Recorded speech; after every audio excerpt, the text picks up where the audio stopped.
João Júlio Antunes, 48 anos, cego desde os 30, cineasta. Negro, rosto redondo, apoia as mãos sobre a bengala. Eu chego num lugar e o cara vem perguntar o que eu estou fazendo ali. É um cinema. O senhor tá perdido? Precisa de ajuda? Aí eu não, vem assistir o filme. Desculpa, foi. E eles não entendem isso. Marquiano Charan Filho, 50 anos, cego desde bebê, diretor da Associação de Deficientes Visuais e Amigos. Pele clara, cabelos curtos e rosto arredondado. Quando você fala, né, que você quer que o nosso olhar que seja um olhar que desvie do olhar da câmera, na hora que você for exibir isso, como vai ficar isso?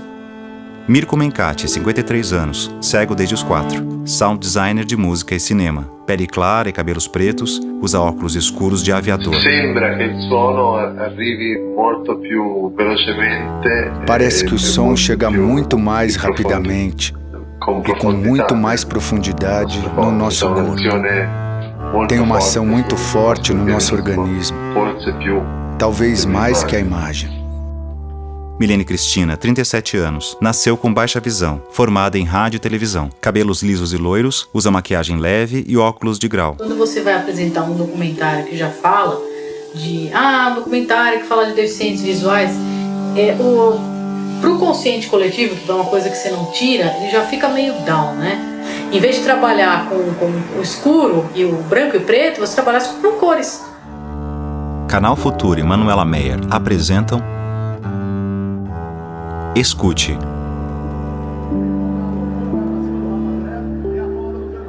Como todo mundo, nós participamos da sociedade e temos interesses, gostos, vontades, como qualquer outra pessoa. Marquiano e Milene em casa, no sofá da sala. Ir numa sala de cinema é tão importante como comer, como andar. Na sala, uma TV ligada. Na cozinha, um rádio desligado. Começa na família, isso, né? De inserir o filho na questão social e dar para ele a oportunidade dele ter acesso a equipamentos culturais, coisas que tragam intelectualidade para ele. Na cozinha, Milene, Marquiano, a mãe dele e a empregada. No caso de um filme, de que maneira você descreveria essa sua percepção dos sentimentos ou dessa coisa pelo áudio, pelo que a trilha sonora sugere, se bem que sugere para todo mundo, né? Mas ele ganha uma importância maior da entonação de voz. O fato de ter acendido a luz não vai atrapalhar aí na filmagem? Acendido ou apagado?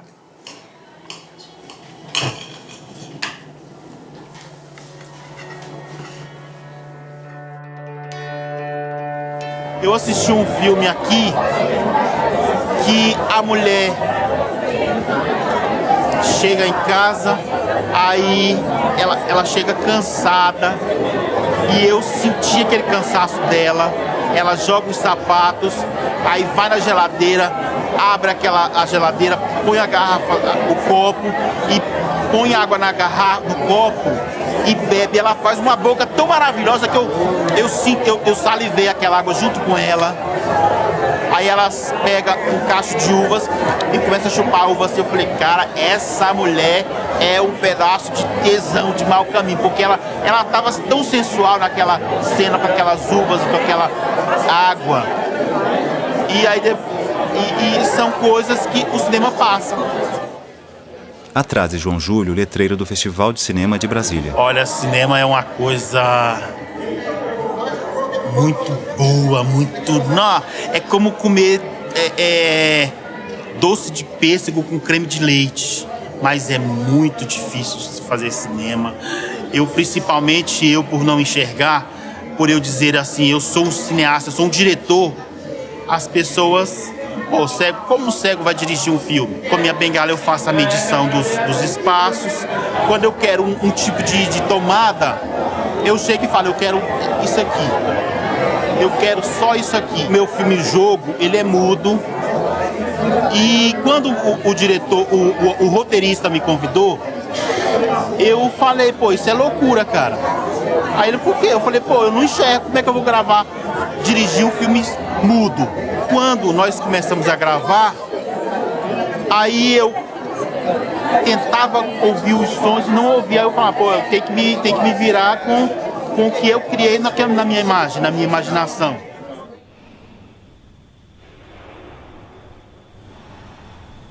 Imagens sobrepostas de um homem idoso, de estátuas de mármore e de interior de igreja.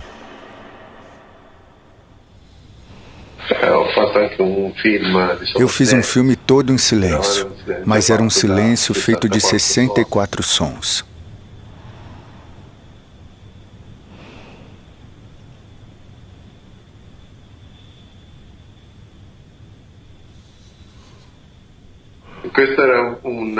Esse era um curta-metragem de Michelangelo Antonioni.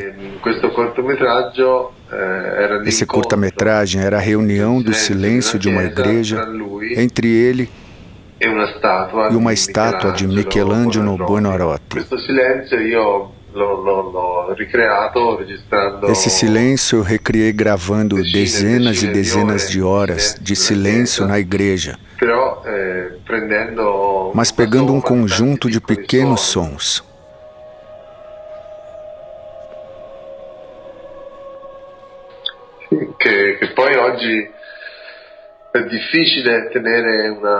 É difícil segurar uma plateia de cinema em silêncio por 16 minutos e meio, porque as pessoas são acostumadas aos barulhos, são acostumadas a falar, não estão mais acostumadas a ficar em silêncio, a pensar, porque o silêncio nos força a pensar.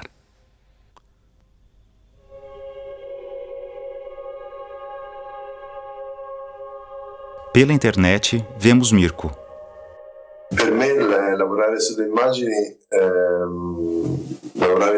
Para mim, trabalhar o som, mas a imagem é uma coisa natural. É difícil dizer se em um filme o mais importante é a imagem ou o som. Depende muito do filme. Na minha opinião, depende muito do peso que se quer dar à imagem em relação ao som.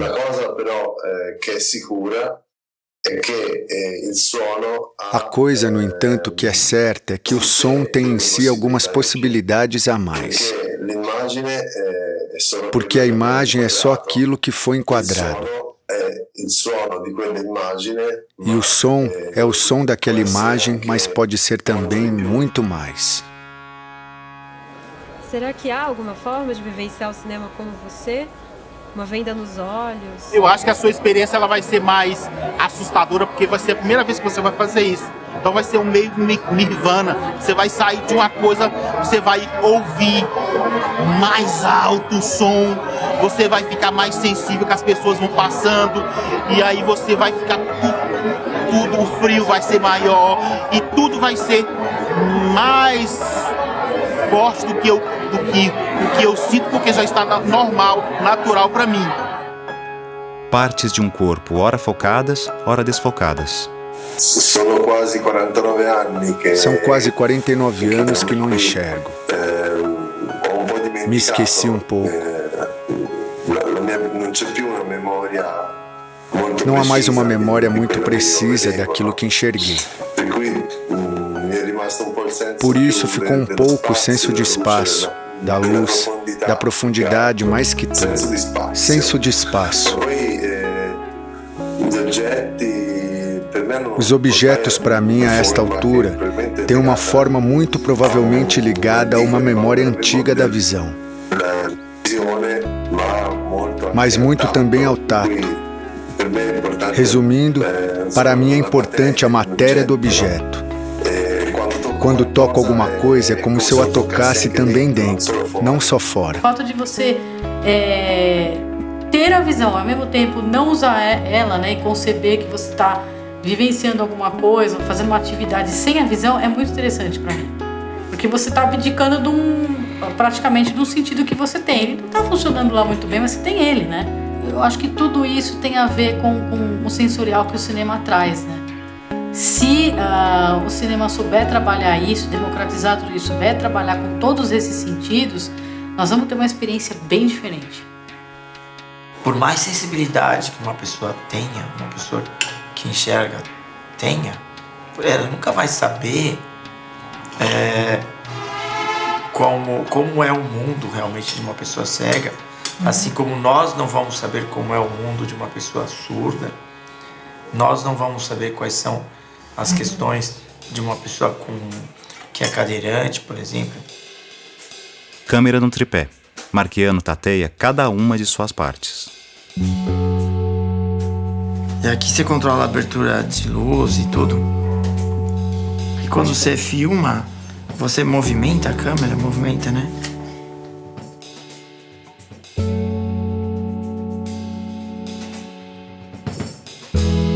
Aí, o que você faz? Aí seu dedo... Deixa eu ver onde que eu pus o meu aqui. O seu dedo, você vai continuar segurando, mas o seu dedo pra filmar é nesse aqui. Tá vendo? Esse. Sentindo o botão pequeno? Tá, mas tá assim. Mas e a altura da câmera? Aí, meu amigo, você tem que fazer que nem um negócio de fotografia. Você vai ter que zoiar. Olá, 1, 2, 3, Manuela. Muito boa noite. Diretora do filme Boa captada noite. por Daí a Marquiano. gente quer saber o seguinte, qual foi a sua motivação para você fazer esse documentário? Esse programa foi realizado com recursos da segunda edição do edital Curtas Universitários, Sala de Notícia 2014. Escute.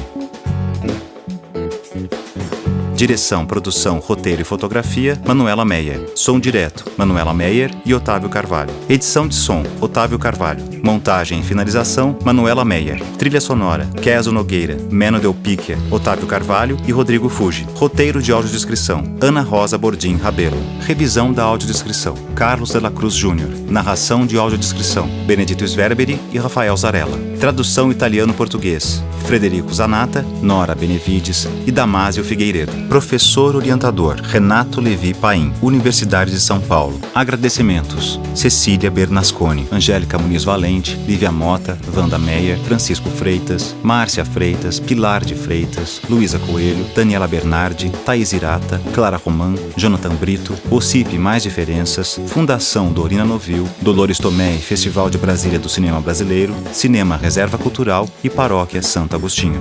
Canal Futura, coordenador do Núcleo de Jornalismo, José Brito Cunha. Consultora, Silvia Palma. Produtoras de conteúdo, Maíra Fernandes de Melo e Renata Ferraz. Coordenadoras de produção, Luciana Souza e Joana Levi. Produtora assistente, Fabiana Morim. Videografismo, Herbert Kohn. Coordenador artístico, Márcio Motocani. Gerente de produção, Vanessa Jardim. Gerente de conteúdo, Débora Garcia. Gerente de programação, jornalismo e engenharia, João Alegria. Gerente geral, Lúcia Araújo. Supervisão geral, Hugo Barreto. Surgem as logomarcas Futura, Globo e ABTU.